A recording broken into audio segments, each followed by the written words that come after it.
Baby, baby.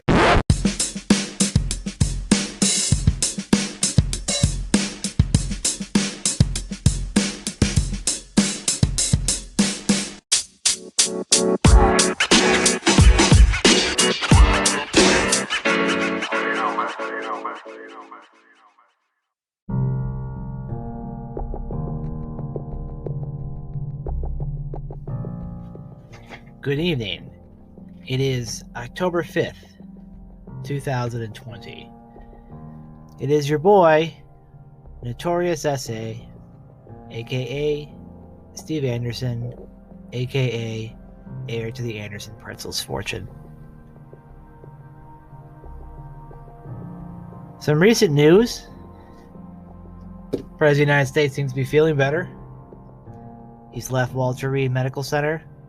He's gone back to the White House, taken off his mask, waved to the people from the balcony, and he says he's ready to get back to work.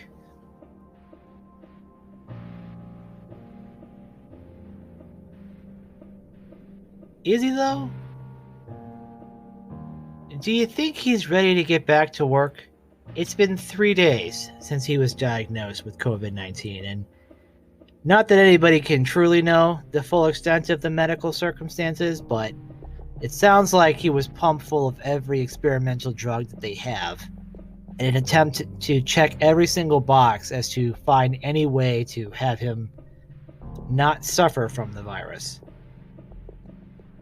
Probably as a matter of national security, which is the type of protocol that ideally any president in this situation would be in.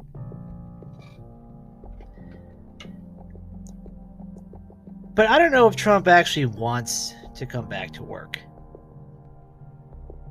If I were him, I would be kind of looking at what my next move is going to be post-White House. And yes, there's 29 days left till the election. A lot can happen between now and then. We've already had about 5 October surprises, and we're only 5 days into October, so a lot can change between now and then.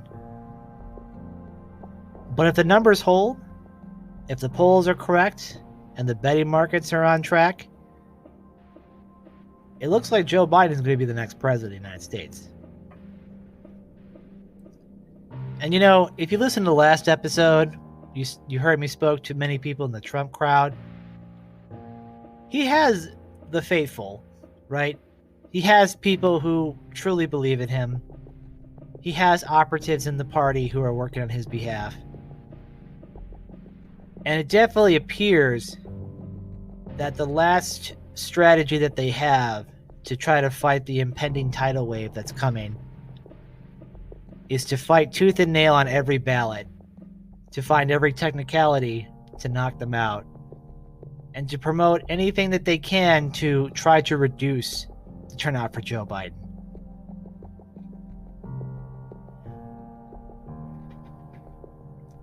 It's not going to work. I hear it from the left all the time that the Republicans have been successful in this, and that they've, for the last how many years, between the elections and the gutting of the Voting Rights Act and the ID requirements, that they're going to attempt to disenfranchise enough people again so that Trump wins. Honestly,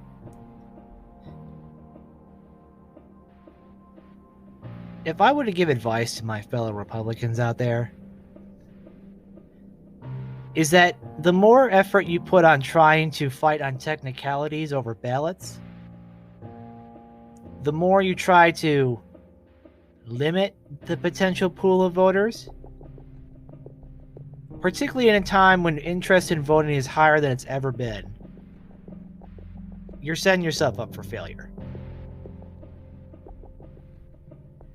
And look, if you're listening to this and you're not playing insider baseball, let me tell you something.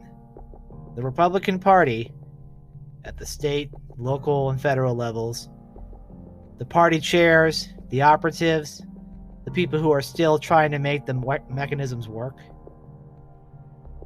They do not share the relentless optimism of the Trump supporters I met.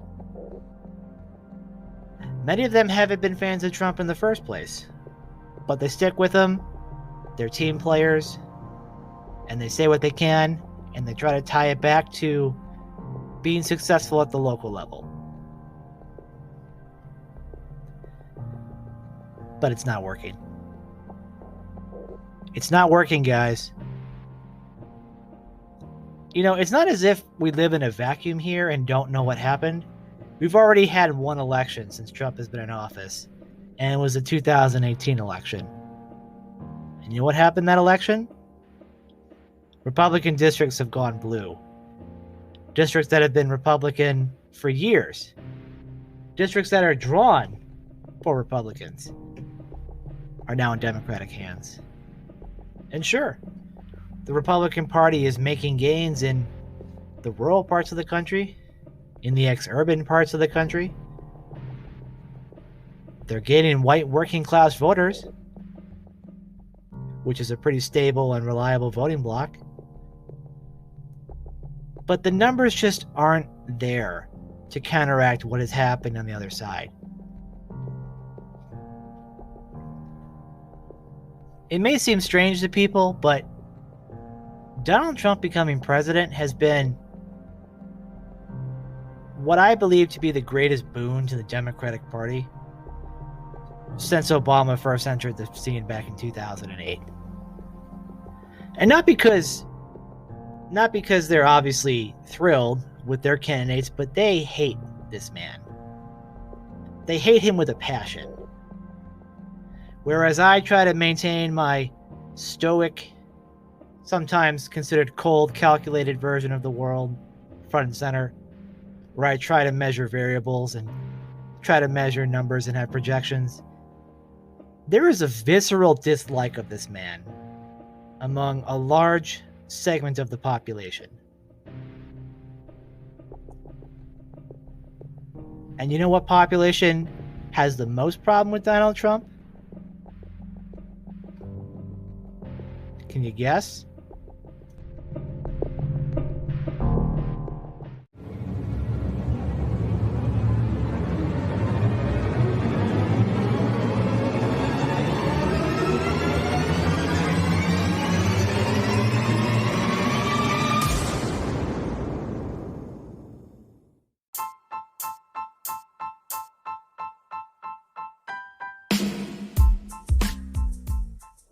Women.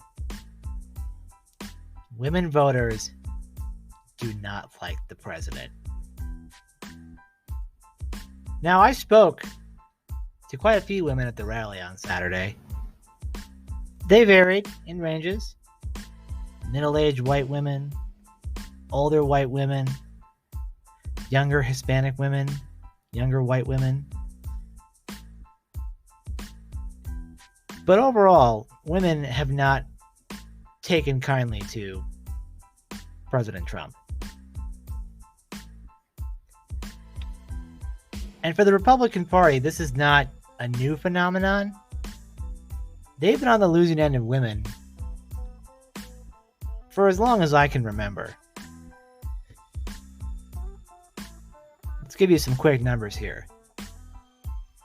On average, right, when comparing the support of women for Republican and Democratic candidates, in 2000, the GOP received 45% of female votes. The Democrats received 55%. In 2004, the GOP received 48% of the female vote. The Democrats received 51%. In 2008, the Republican Party received 43% of the women's vote.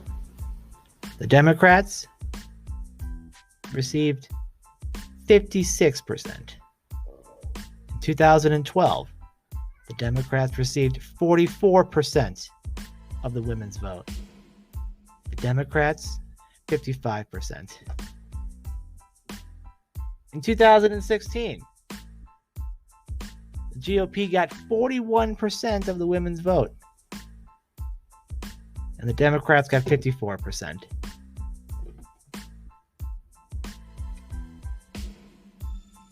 For those of you keeping score at home and who decided to calculate the average like I did,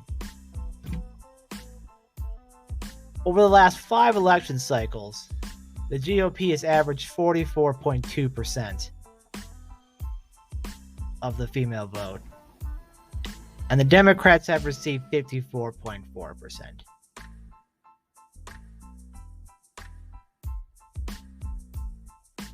Now, if you're asking yourself, what do these numbers really matter?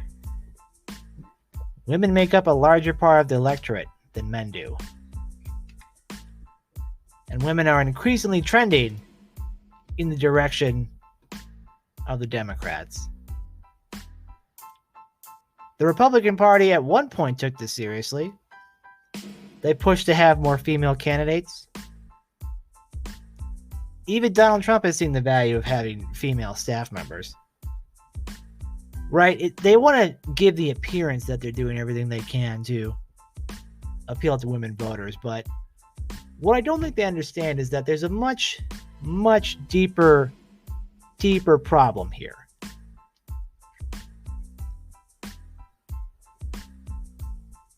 It's that the Republican Party has been trying to recruit women to run for office. They've been trying to get them to vote for them, but they're just not, right? And it's because for all of the appearances that they've given that they care,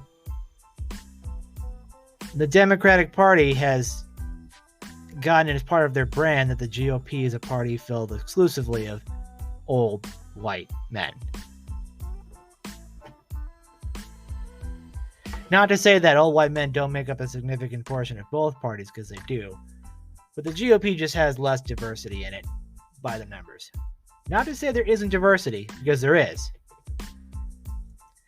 But it's not enough to build the kind of electoral coalition that will likely propel Biden into the White House.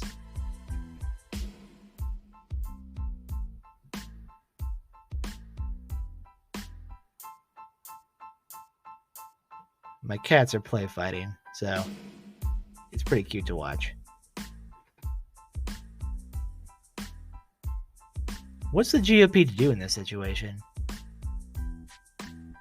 It's not like they haven't tried. It's not like they haven't put as much effort into it as they tried to put into it. They very much give the appearance of wanting to have women be part of the party, but it seems like when push comes to shove, their actions aren't following up with what women to believe to be good government. Right? The fixture on the Affordable Care Act still at this point, 10 years later, in the middle of a pandemic, it's bad strategy. We're not in 2010 anymore. This isn't some radical experiment with healthcare that's going to change the way we live. It's been the law for 10 years. It's been attacked. It's been modified. It's been slowed down. But it still exists. And pending a Supreme Court decision that seems like it may not be too far off, but it seems likely that the Supreme Court is going to struggle to overturn the entire law. Seems very much so that they will separate out parts of it and leave most of it intact. Which won't really matter, because if the Democrats retain all 3 branches of government, they can just reinsert the pieces that were taken out in the first place.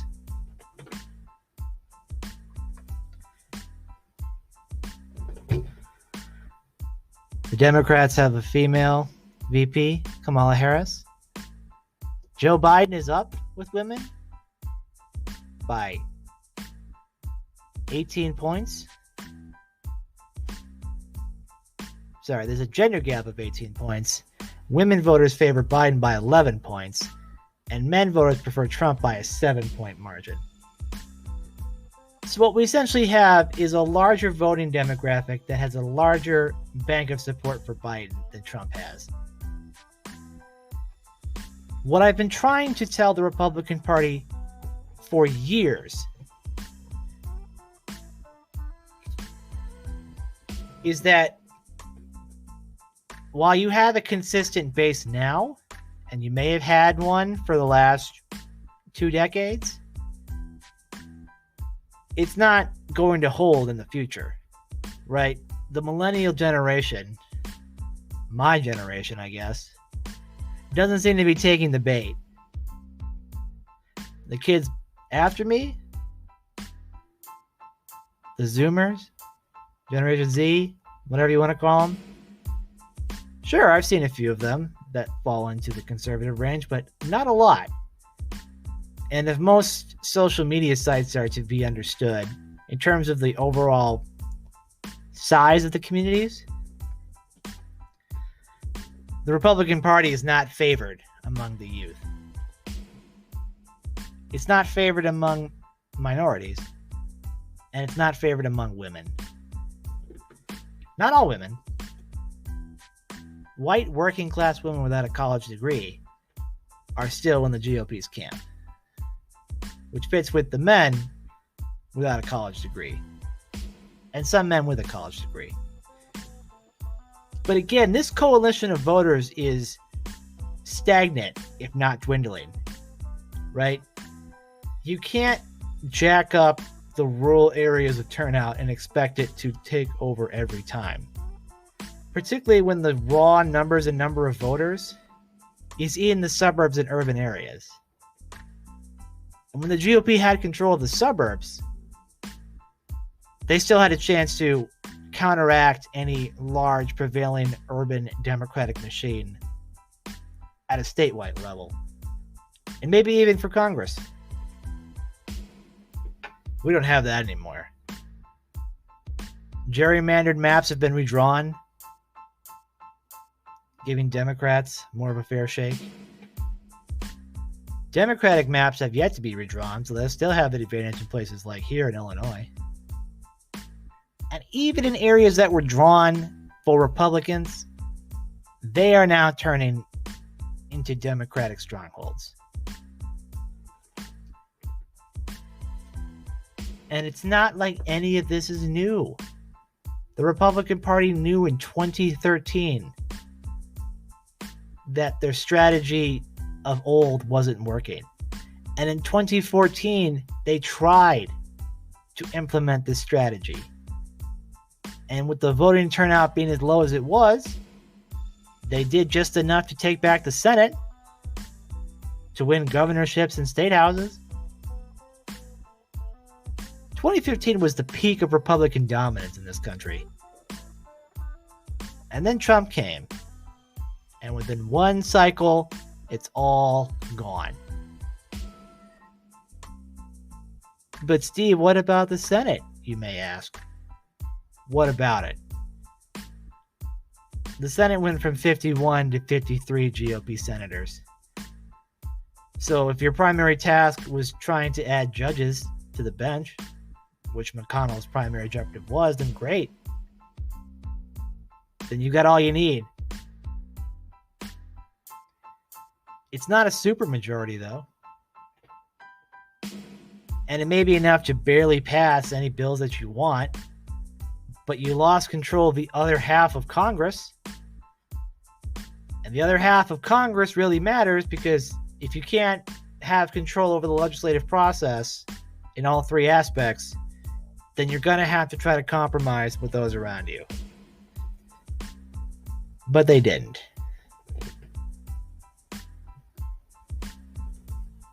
So if the numbers hold, Biden is going to win over independent women, suburban women, women in urban areas, women with college degrees, women who are people of color, by substantial margins. And it's not just that, because this is going to have multiple effects down the ballot. The Republican Party is very likely to lose the Senate as well. It took them from 2008 to 2016 to get control of 3 branches of government, and they lost it within 1 cycle. And it looks like they're about to lose the other 2.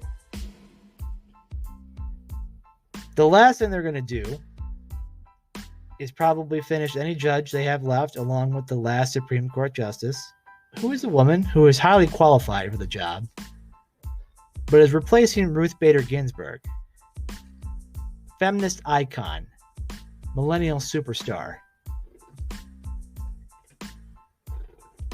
It's going to be like the Kavanaugh hearings, but worse.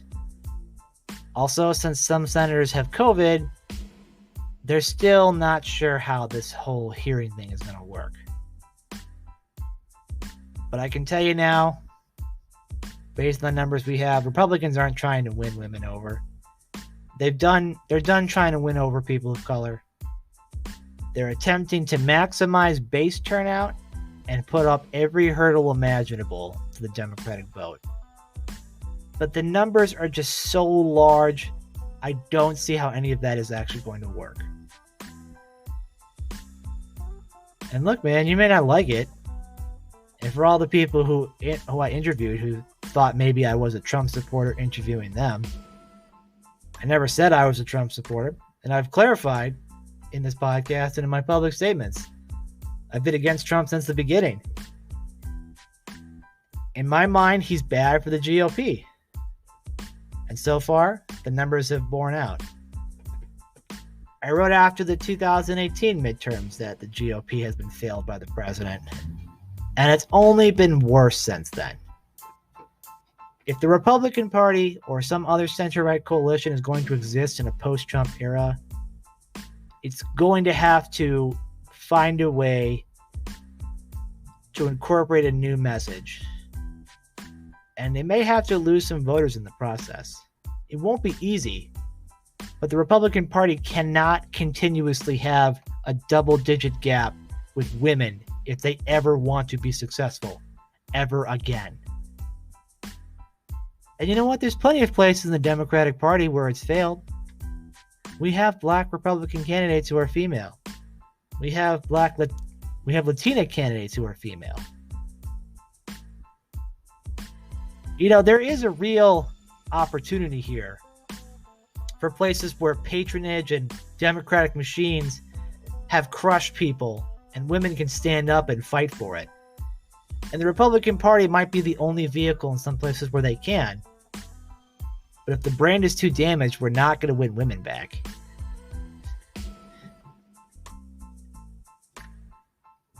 And if we don't win women back, this party is dead in the water.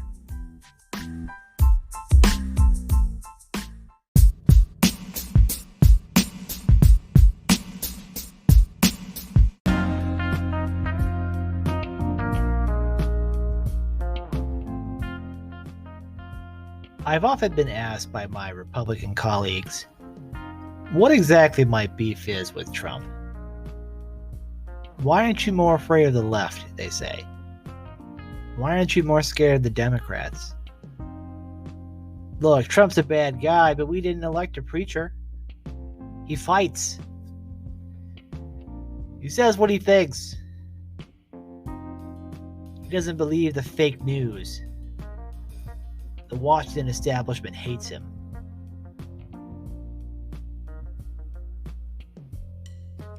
He's an outsider.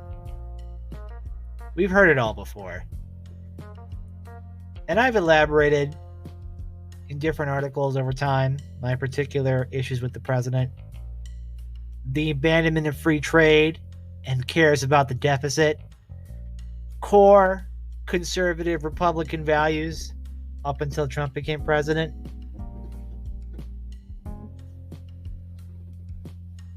International alliances, treaties, the Trans-Pacific Partnership.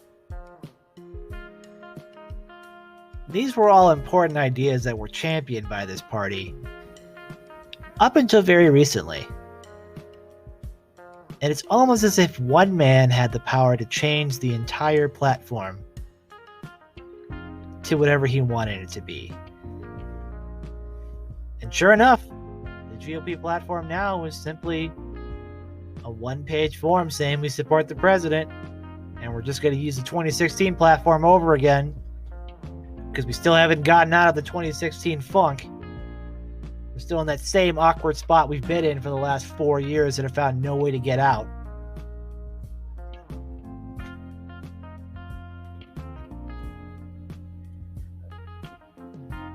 I'm going to tell you what I got a problem with Trump. And for him, I'm using the ever-popular baseball analogy of 3 strikes. Trump had 3 real opportunities to do something big, to do something transformative, to really go beyond partisan affiliation and labels and maybe strike some sort of deal. Maybe he would actually be able to change something because he had gotten as far as he did in total defiance of the polls of both the GOP in the primary and of the national polls in the general election. But every time he had an opportunity to do something, he squandered it. He lost it in petty insults. He lost it in confusion and chaotic orders. And he just wasn't able to capitalize when other people would have. And I'll tell you what these 3 events are. And they all have 3 specific timelines. The first opportunity, January 20th, 2017. Inauguration Day. We had gone through the lull of the election. We had come to realize that Trump would in fact become the president, defying most expectations. He had defeated the entire Republican establishment and Hillary Clinton. Maybe this was an opportunity for something different. Maybe the old conservative orthodoxies hadn't been what the voters wanted, and maybe this guy, who was a cross between an America First Democrat and a paleo conservative, could do something that is actually significant. He could do something that actually brings change. But what happened? He told a speech of American carnage, following up on his Midnight in America convention speech. He immediately issued executive orders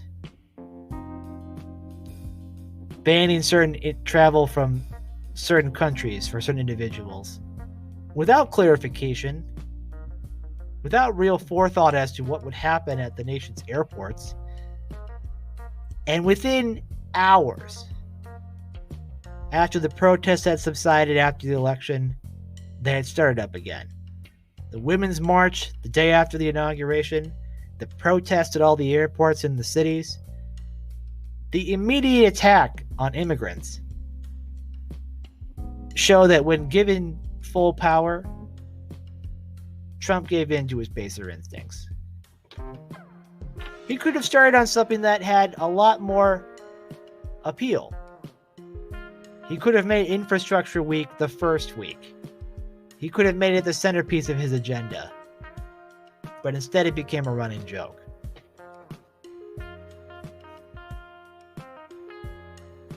And you know what? The Democratic Party probably wasn't ever going to cooperate. They probably ever weren't going to let go of the fact that he won. And they were going to do everything in their power to stop any form of agenda of his that they saw as a threat, which apparently was everything. He's been sued more than any other president in history. His administration has been taken to court and lost more than any other presidency because he doesn't understand the basic mechanics of government. George Bush understood the mechanics of government. Obama understood the mechanics of government. Clinton understood the mechanics of government. H.W. Bush understood the mechanics of government. And Reagan understood the mechanics of government. Trump does not know any of this. Which is no surprise because we elected an outsider with no government experience. So what a shocker when he showed up to government and had no idea what he was doing.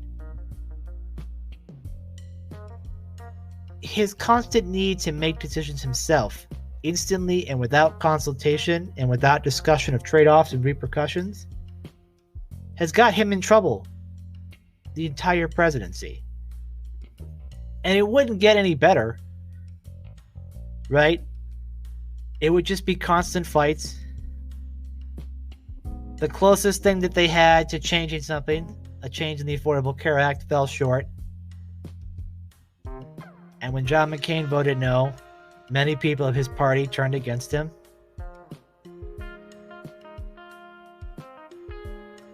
As if one of the most recent nominees, the esteemed senator, combat veteran and war hero, he was the traitor to the Republican Party and not Donald Trump. And then it kept getting worse. Congress wasn't able to pass any bills besides the tax bill. They began the child separation policy, which I think, in regards to my last segment, cemented the fact that Trump would never win back women again. As people saw the images and heard the audio of children crying. 2018 was a massacre for the Republican Party at the local level. Trump didn't help anybody. If anything, he hurt the Republican Party. And you could say he won those Senate seats, but those Senate seats were in areas that they should have done better in. And they lost states that they should have stayed competitive in. Arizona has a Democratic senator. Nevada has a Democratic senator. States that Trump needs to win have Democratic governors and Democratic senators, which means they have a statewide vote large enough to vote for a Democratic candidate for president, and they came out. And they're gonna come out again. Strike two. Post midterms. The writing was on the wall. They had 2 Senate seats to gain, an entire House lost, thousands of local and state Senate seats. The Democrats won. And what did we do? He had an opportunity to say, you know what? It's divided government. Good. It's what I'm here for. I'm here for the fight. I'm here to hash out a deal. And I'm not a traditional Republican. I don't care about the deficit. The Democrats don't care about the deficit. This is my chance to make something happen. I can start throwing money in certain places. But what happened? Government shutdown. Longest government shutdown. Professional workers furloughed. Services delayed. People angry that this was happening to them because of Trump, who at the start immediately took blame for the shutdown. Didn't blame it on a divided government, didn't blame it on priorities, blamed it on himself immediately.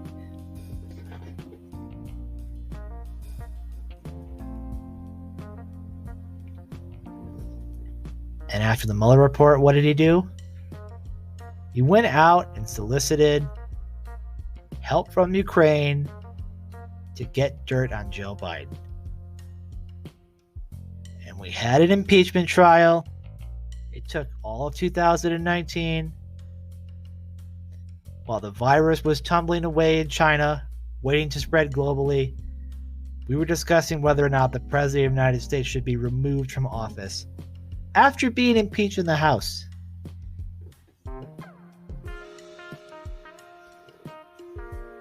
And yeah, I supported the impeachment of the president. I supported his removal. But I knew it wasn't going to happen. One only has to look back to Bill Clinton to see, and rightfully so pointed out by many Republicans, that when the roles were reversed and a Democratic president had lied to the American people after taking advantage of a young staffer in the Oval Office, and And Democrats, give me a break about it being a consensual relationship with Monica Lewinsky. Give me a break. This defending Bill Clinton nonsense is why we're here with Trump. Because when the Democrats had a chance to stand up for character, they said, Billy Clinton is our boy, and these accusations are nonsense. And Monica Lewinsky is just collateral damage in our attempt to implement our agenda. Even to this day, many Democrats defend Bill Clinton the same way that Trump supporters defend Trump, in spite of all of the allegations of corruption and sexual misconduct and all the plane rides with Jeffrey Epstein. They defended him, and so the Republicans defended Trump. And he was acquitted. He was acquitted by the Senate, but not by the American people. And when that was over, he had one last opportunity to turn it all around. He had one last chance to bring himself maybe not to 90% approval or 70%, but at least 50.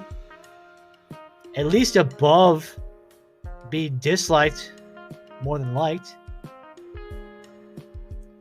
Pandemic came to our country.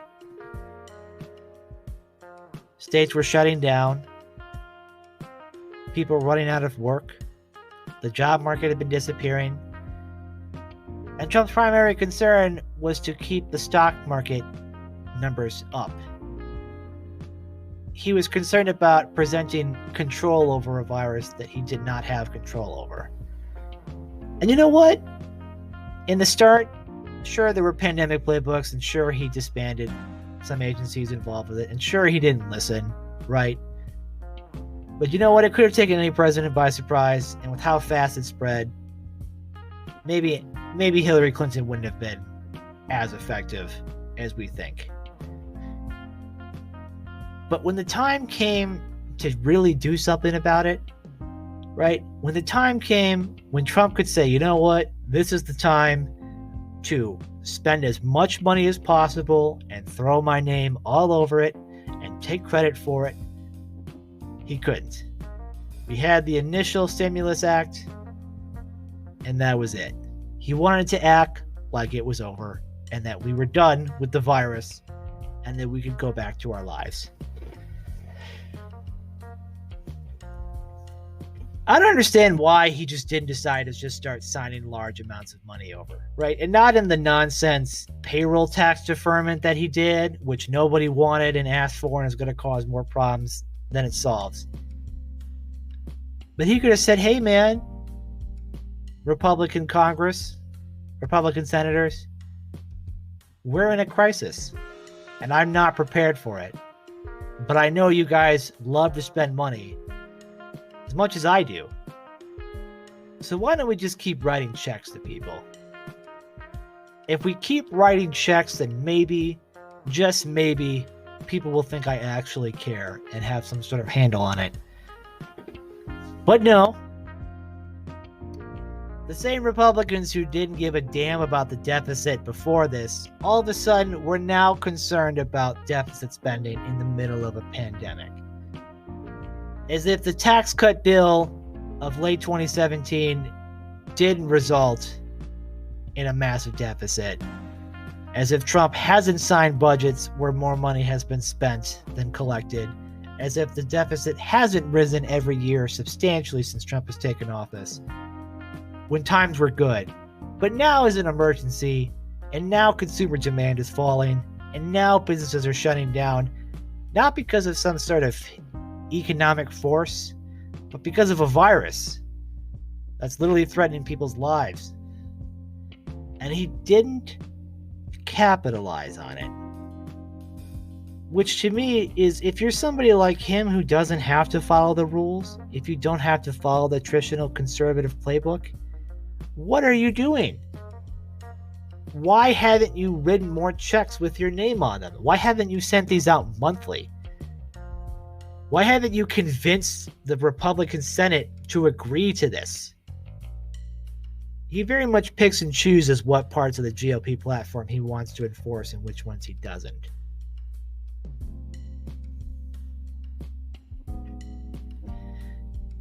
And now that the president has been diagnosed with the virus, and now that he's recovered, quote unquote, from the virus, we just have to hope that this works out, because he clearly doesn't want to quarantine. He doesn't want to be isolated.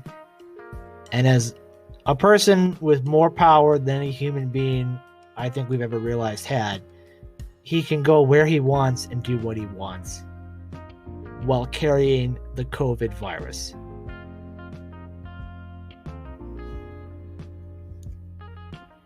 You know, it's almost like he doesn't want to win, and it would definitely fit with the idea that he never wanted to be president in the first place. And you know, I have a theory on this. I have a hot take. I'm going to say something so controversial and yet so brave.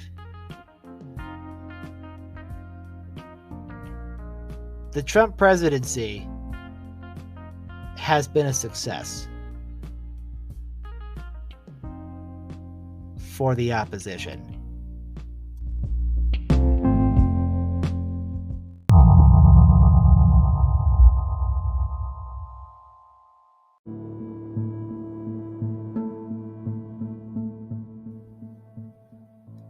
Out of these 4 years of the Trump administration, and pending what happens in November, possible 8,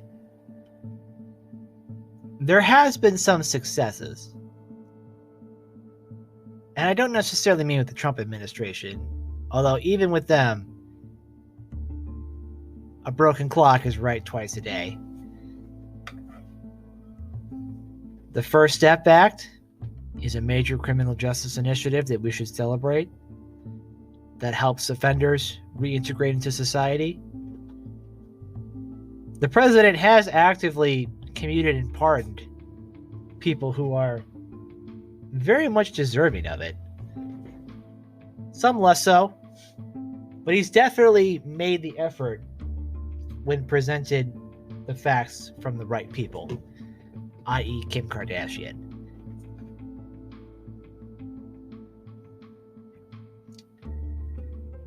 And even when it comes to Trump, there is something that he's helped correct that Joe Biden actually messed up. And this is something that doesn't get talked about a lot.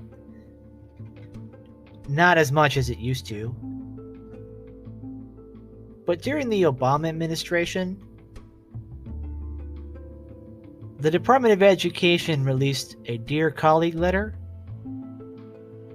And what it essentially unleashed was a series of unconstitutional star chambers in an attempt to try to solve the problem of sexual assault on college campuses. Joe Biden was part of this. Joe Biden was a leader of the It's On Me campaign to promote awareness of sexual assault on campuses. A very important campaign, mind you. But the more insidious issue was it forced schools to create systems that violated students' constitutional rights. And what might be one of the greatest ironies of this is that one of Joe Biden's greatest failures is one of Donald Trump's greatest successes. And nobody in the media wants to talk about it. It's not considered hip to talk about this subject. It's not considered advertiser friendly, I'll say that much. But under the guise of Title IX, the Obama administration essentially made schools, gave them an ultimatum of make it easier to convict students and expel them and punish them on the basis of an accusation alone, or lose all your federal funding. For all of the complaints one has about Betsy DeVos, this was one of the first acts that the Department of Education worked on. And mind you, the new guidelines have much more robust protections for the accused. It doesn't sound like an important issue, But when our government is attempting to preserve students' safety, but in the process violates those same students' rights, we should be concerned, because these students are expelled from school, often unjustly. They're forced to take their cases to federal court, and the federal courts have not been kind to these regulations. Numerous different legal scholars and even the Harvard Law faculty has issued serious warnings about this system that Trump, via Betsy DeVos and the Department of Education, have come to fix. Joe Biden should have to answer for this, but likely it's not going to come up because there are so many more important issues here.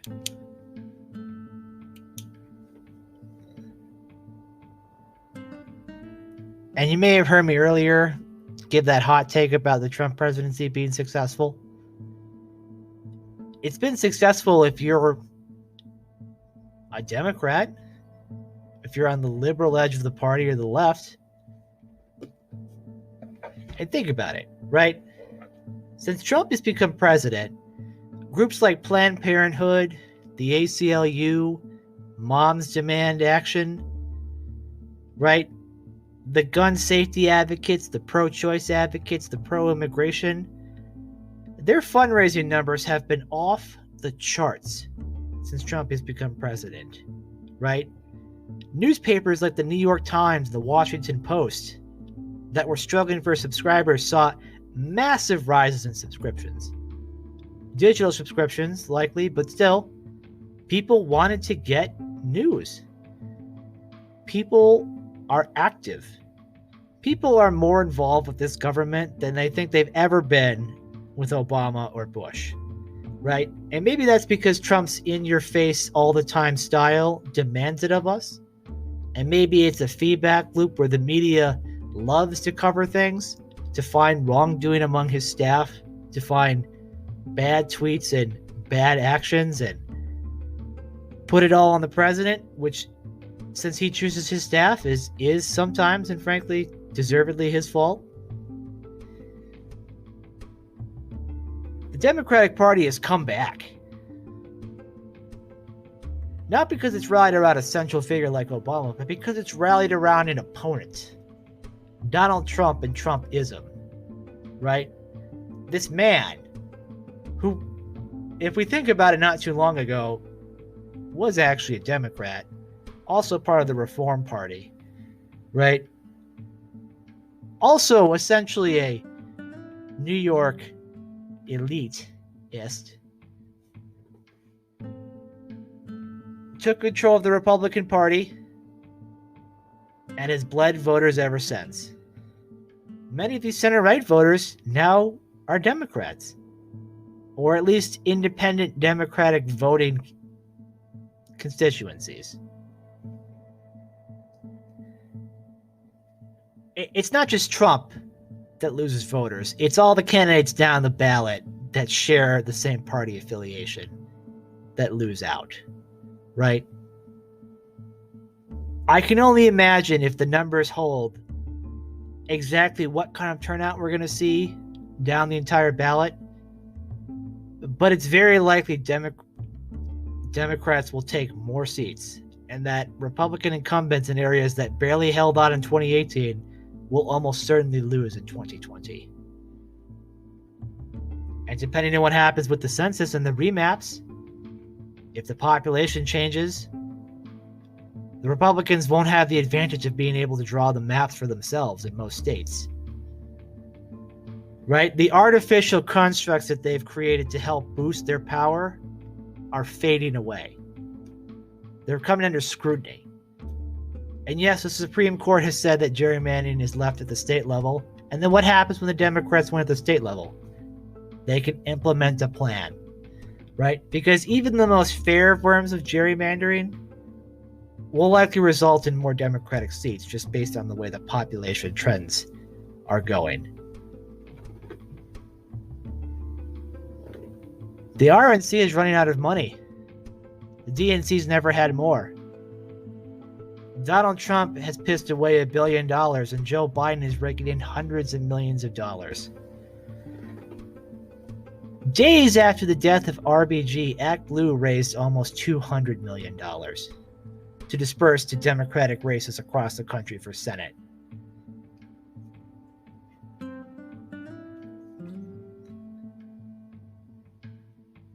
A powerful force has awoken, a coalition of the far left, the progressive left, the center left, moderates, and some center-right individuals, not all of them, but a significant portion, are coalescing around Joe Biden as a rejection of Trumpism and his particular style of government.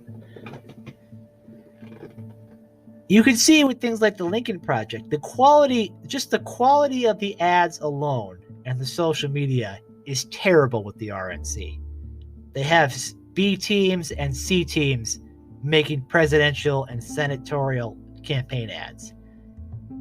Cheap memes from 2015 are being recycled over and over and over again. Like they're trapped.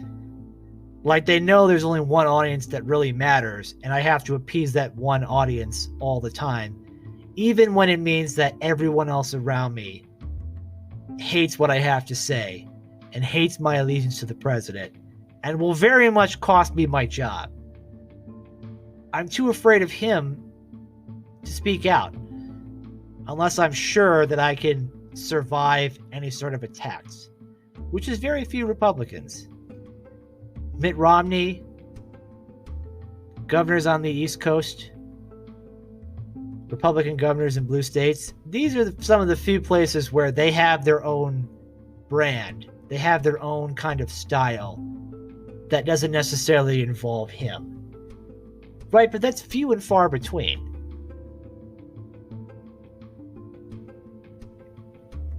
The question that we have to ask ourselves is, in the event that Trump loses by the projected amounts, which is a lot, and the Senate goes to the Democrats, and the Democrats wins more House races, they take over more state legislatures, they take over more governorships, what happens to us in the future? Will there always be a backlash immediately? Will we have a 2010 scenario after we saw what would happen in 2008? I very much doubt it. I very much doubt this second time around that when Joe Biden comes into office that the Democrats are going to fall off and kind of fade into the distance like they did in 2010. No, this stuff is all active. And many of Trump's most vocal supporters continuously pick fights and demand that the rest of us take their side. And if we don't, they threaten us with primaries and mean words and mean tweets and harassment. Not a good place to be in.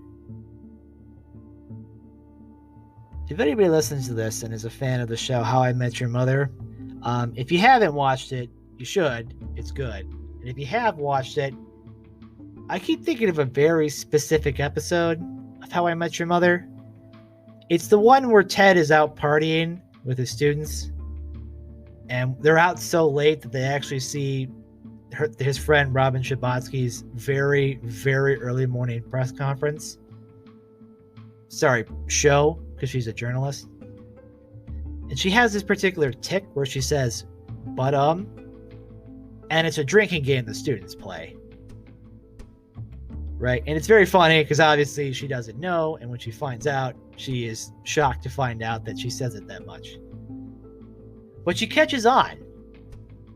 And one night, while they're all out, they're watching the TV, and she starts going into her normal speech with the occasional but But then she looks directly into the camera and just starts saying, but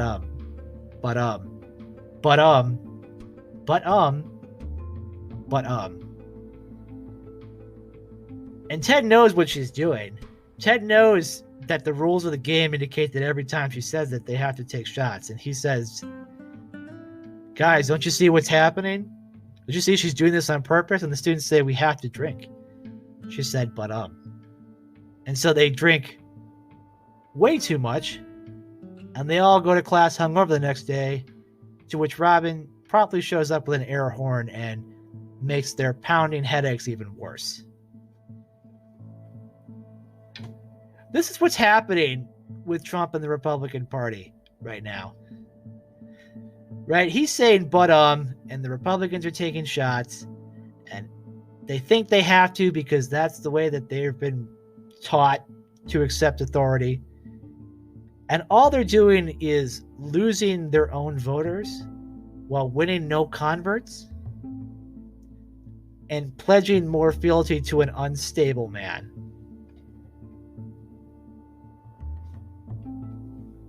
And look, if you're a Trump supporter and you were listening to my last podcast and you thought I was going to be on the Trump train, I'm sorry, I'm not. I said I'm voting for Biden, but I just criticized something he did that doesn't get as much attention as it should. And frankly, because that happened under Biden's watch during a Biden administration, it was a precursor to the woke cancel culture warriors in academia who are now moving into areas of mass media, into the New York Times, into the Washington Post, into prestigious university positions. Right? These are people that Joe Biden will look to when making decisions. And during the Obama years, they were more than happy to trample on constitutional rights to solve a problem that they didn't fully grasp or understand.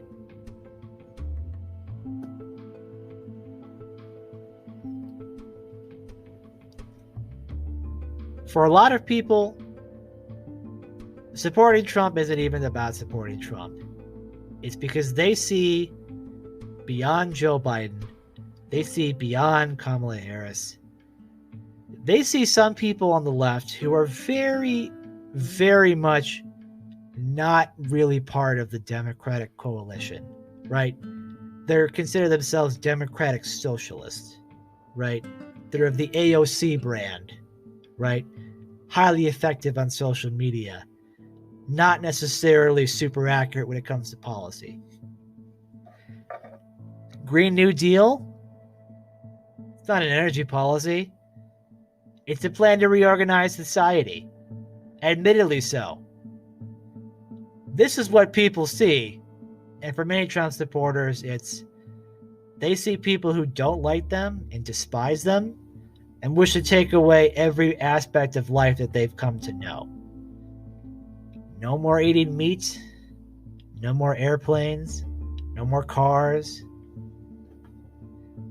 And yes, most of that is an exaggeration.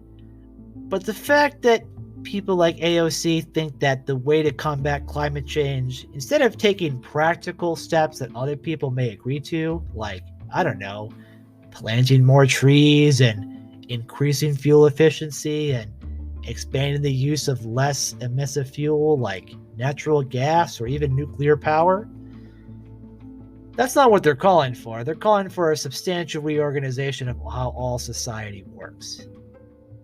Massive changes in the way the federal government does business. As if driving this giant oil tanker that is the federal government means that you could turn it on a dime. You know who thought that? You know who thought the federal government was just a series of buttons you push and just go with it? Trump. Trump has no idea what the Administrative Procedures Act is, as I'm sure a lot of people don't. But to make a long story short, it's the rules that you have to follow when you make a change, right? In an executive branch, if the EPA says we were doing this, we were doing X policy, and now we're doing Y, I have to explain to you why I'm changing, the evidence for it, and then I followed all the procedures to change it. Which they don't, because half the time it's a tweet, and then they have to figure it out on the back end. And of course, that's not enough to provide an accurate legal justification.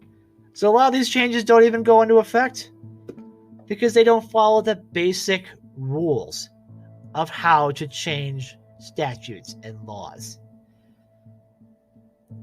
Now, the concern is that despite this, they're not facing any repercussions. And what the left sees is an opportunity in Joe Biden to maybe get some of what they want.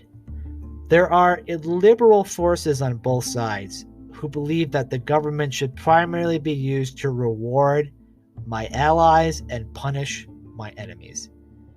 Trump is a big benefactor of this, and many on the left also feel this way. To many of them, speech is violence, looting is justified, and everything is so teamed with racism that nothing about the American experiment is worth celebrating or preserving. Right? Many of them want to change the entire construct of America. Not to actually solve our problems, but to gain short-term political advantage. And you know what? These people who will change the laws to violate people's rights to solve their goals, these people who may take an inaccurate view of American history and attempt to use that to change policies in ways people don't agree with, that will backfire.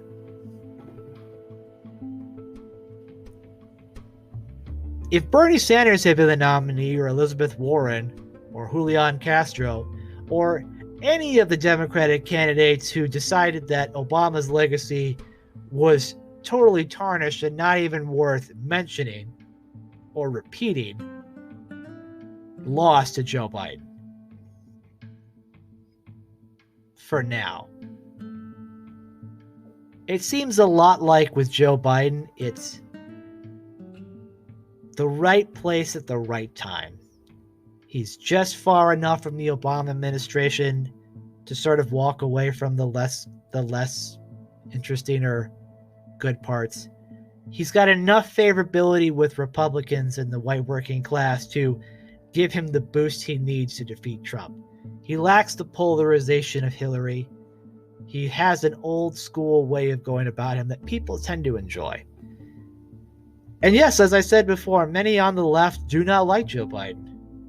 They believe him to basically be a Republican, right? They believe that the Democratic Socialists are the wave of the future, that Joe Biden is just the means to an end to get rid of Trump. And once Trump is gone, we will then press Joe Biden on our agenda, and he will owe us. Because we believe that we are the core of the party, even though, again, that's not who voted for him in the primary. It's the black vote that put Joe Biden where it is. It's the white working class vote that put Biden where it is. It's the diverse communities who thought beyond this whole concept of trying to change everything at once and said, first things first, we need someone different in the White House. And you know what? The safest bet that we could pick was Joe Biden. And the Republicans knew this was bad for them. Why do you think Trump got impeached? To get information on Joe Biden. Because he was his biggest threat. And it didn't work because Joe Biden won. And Joe Biden is up by a lot. It's possible Joe Biden will win a larger electoral victory than Barack Obama did. And not because people loved Obama or hated Bush, because they hate Trump that much. Because his own personal failings have bled out across the GOP agenda and has given recourse to those on the far left who believe that there is nothing redeeming about the center left or the center right, and that the Lincoln Project is a bunch of grifters who will change their opinion for a buck, as if the Republican Party is full of nothing but racists and bigots who want to see this country become an 1890 version of itself.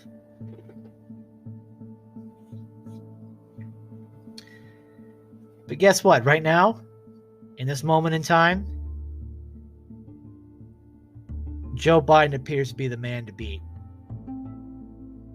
And I'm projecting that Joe Biden will win this election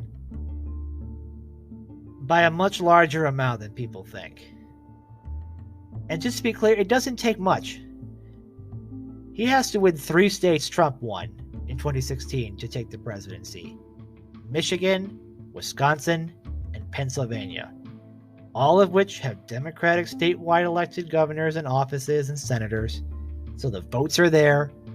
And while the GOP legislature may try some shenanigans, right? If the numbers are correct and they come out as high as they do, there will be no way to ignore what happens. And that's not saying what happens if Arizona flips. That's not saying what happens if Florida goes back or Ohio, right? The Electoral College will once again show the true strength of Joe Biden's coalition if the numbers hold up the way they do. It will be a massive rejection to the GOP and Trump. And it's potential that they may never get back to the White House. Or at least not for a generation. Because they had opportunity and squandered it. Because Donald Trump was able to hijack the system, but unable to make the system work. He knew how to grab attention, but not how to create policies that extend well beyond the tweet. And you know what? This is who he is. He's not much of a doer. He's a huge talker. He settles. He backtracks. And he was the choice the American people made. And we tried it. He had good times, and he had a real test. And he failed in both. And I'm sorry for all the Trump fans out there who are hearing this, but I don't want you to watch the news and think that if he loses, it's a shock or a surprise. Or even in the remote sense, fake or a coup. I know you like him, and I know you're a fan of him. But as I keep telling all the groups I ever meet, if I have 4 out of 10 passionate supporters and 6 out of 10 angry people in opposition, the numbers tell me that 6 is more than 4. Right? And it's not as if we're struggling to get to 5. We're struggling to keep 4. Right? It may get you 3. Right? And that means that we are significantly outnumbered. Right? And not unfortunately, but since Trump is the president and he's the Republican president and the Republican Party is following him, right, we are down to the core components of people who have been in this for a long time, people who have a chance in the operation, and people who are hopefully seeing something beyond the Trump presidency. But look, I wouldn't be honest to you if I said that I thought that Trump was going to win.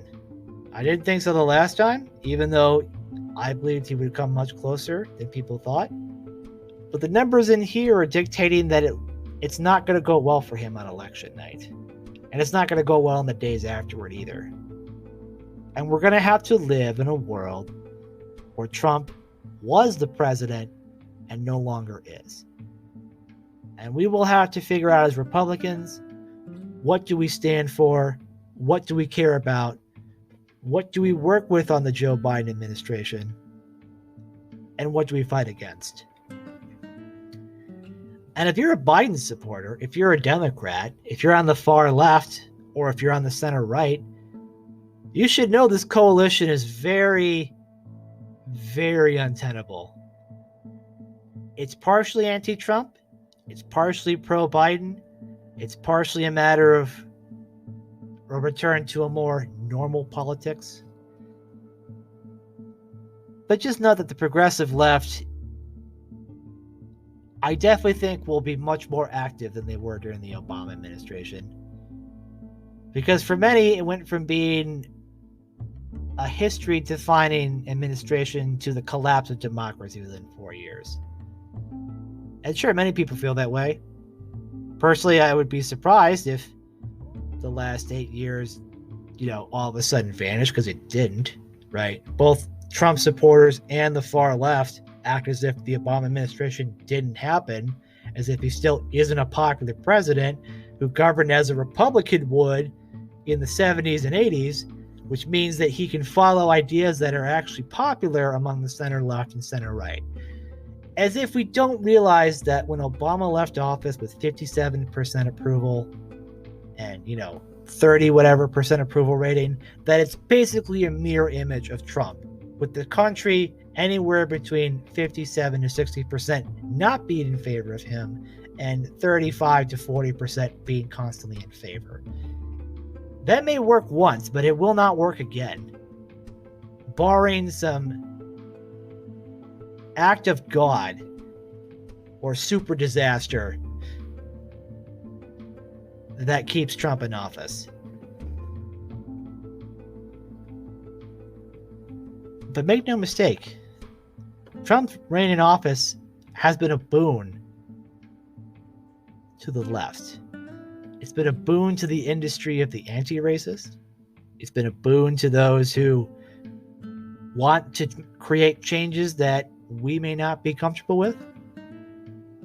And it will be an uncomfortable dialogue in the next year about what priorities and policies that we all decide to go venture with. It won't be easy, but it will be what happens, in my estimation. Let's hope the president doesn't spread the virus to people. Let's hope that the next 29 days go by, hopefully without any more shocks to the system. Let's hope that when election night comes, we see the results come in a steady and consistent manner that allow us to safely predict who the next president is accurately. And let's hope that we can actually make this work between all of us.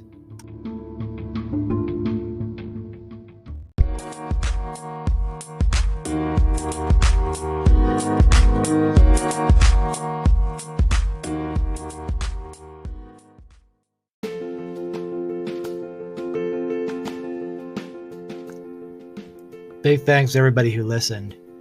I'll have another podcast out soon, expanding more on the Title IX situation during the Obama administration and Joe Biden's role in it. Just because I believe it's important to understand what we may face in the future in terms of good intentions and bad policy outcomes. If you're a fan of this podcast, feel free to follow me on social media. You can find me on this website, anchor.fm/NotoriousSA, NotoriousSA. Find me on Twitter at @the_NotoriousSA. Find us on Instagram at NotoriousSA_podcast. Facebook.com, The NotoriousSA. YouTube.com/Steve Anderson, NotoriousSA. If you want to shoot me an email, tell me what you think about the podcast. Is there something you want me to cover or dive into? Is there a particular policy issue you want to hear more about from a nonpartisan or devil's advocate perspective?